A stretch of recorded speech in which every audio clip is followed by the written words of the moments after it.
So welcome to your second playlist about the nature of management. So this is lesson 2, and if you're doing this right, you should be listening to this at home or maybe at school, but before we actually have lesson 2, because we're going to cover the important things. The first thing that we're going to talk about are the skills of management. These are the kind of skills that managers have and they need to use in order to become effective managers.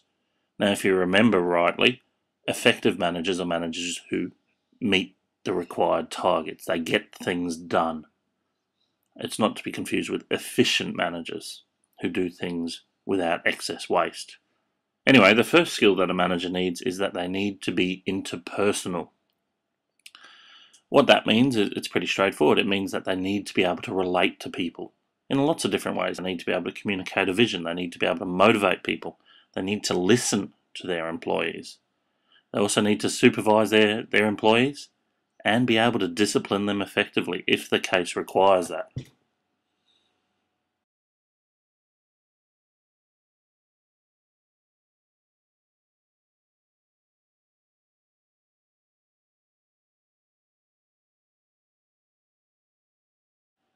The second skill that a manager needs is that of communication. This is how information flows through a business. And it's important to remember that this is a two-way street. It needs to come from the manager to the employees, but it should also go back from the employees to the manager. And everyone in the business needs to understand what needs to be done. Managers need to be able to communicate across language and educational barriers, especially for global businesses. Avoid ambiguity and confusion. Get the feedback and have good listening skills. Something that has really helped with the use of communication is the development of technology, which has allowed for email, phones, video conferencing, and all those kind of things.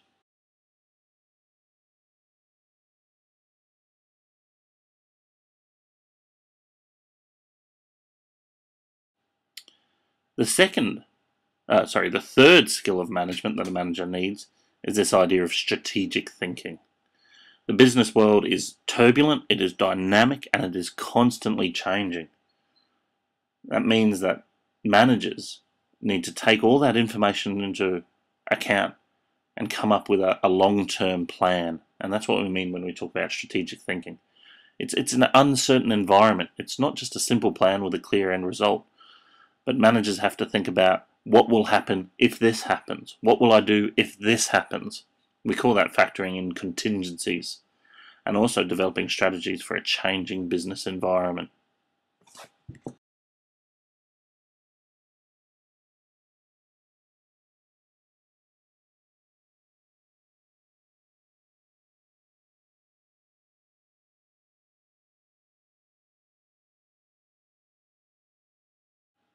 The next skill is vision. And this is when the manager says, in 5 years' time, in 10 years' time, in 15 years' time, this is where I want our business to be.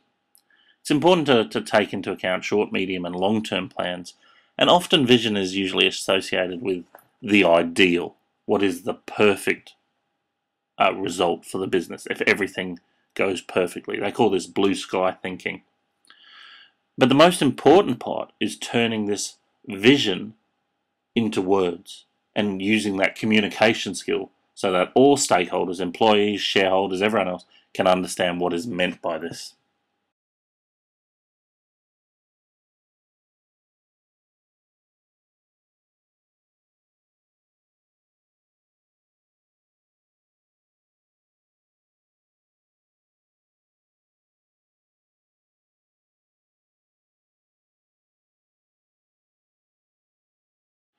Managers also need to demonstrate the ability of problem solving. It's a natural fact of life and fact of business that as a business goes through changes, problems will arise. And these problems might be associated with suppliers, they might be associated with customers, they might be associated with protest groups who don't like the way that the business does business. These problems require thought and analysis. Managers must see these problems as challenges and then find ways to overcome them. And it's often best to adopt a systematic or organised approach to this. And it usually goes through the process of saying, what are our alternatives? What can we do? What would be the best one to do? And then ensuring that that is what happens.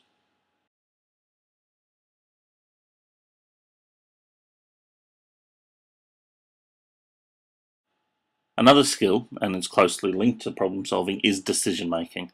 And we call this one the core skill of management because it is why managers are employed. They are there to make the decisions.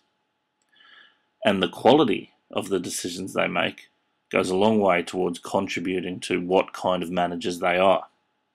So they need to evaluate information, they need to analyse information, they need to make informed decisions. Often, but not always, this is related to the effective use of finances. Is now the right time to start a new business? Is now the right time to open a new store? For Qantas, is now the right time to move into Asia? These decisions all have to be made by managers.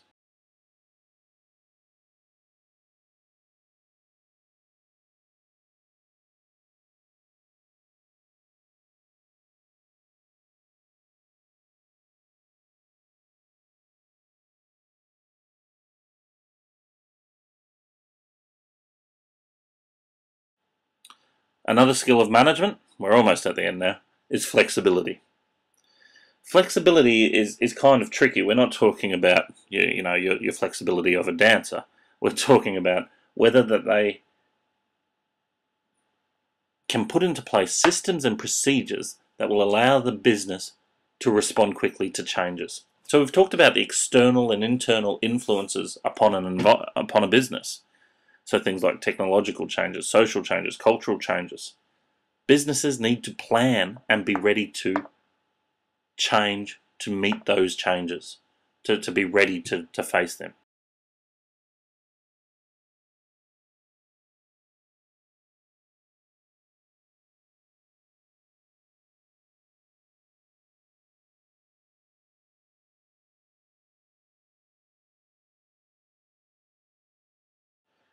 And our final skill for managers is this idea of adaptability to change.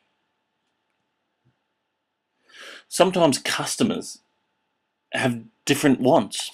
20 years ago, people didn't want to buy apps on an app store, but suddenly everybody wants to buy apps on an app store. 20 years ago, people didn't want their newsreaders to tweet, but now they do. So successful managers adapt quickly to take advantage of these new trends. Suddenly every reporter on Channel 9 has their Twitter handle there. The crucial thing here is that good managers embrace change and use change as an opportunity to grow or renew the business.